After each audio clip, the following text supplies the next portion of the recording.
Hello guys, welcome to Pronouncist, your pronunciation guide.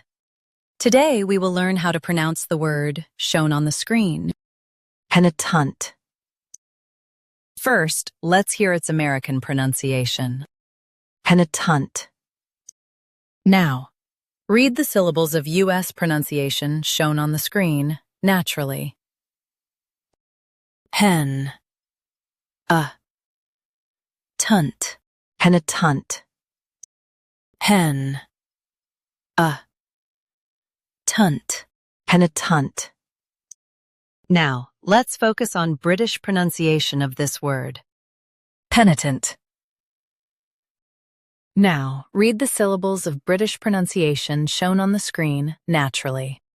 Pen. Tunt. Penitent. Pen.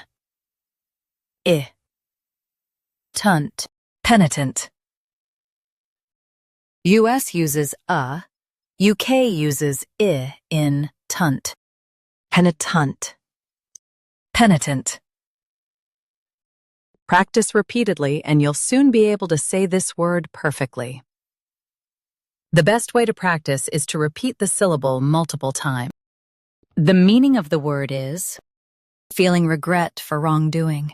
Try repeating this word several times to improve your pronunciation. We post daily videos on useful and commonly mispronounced words to help you speak clearly and confidently.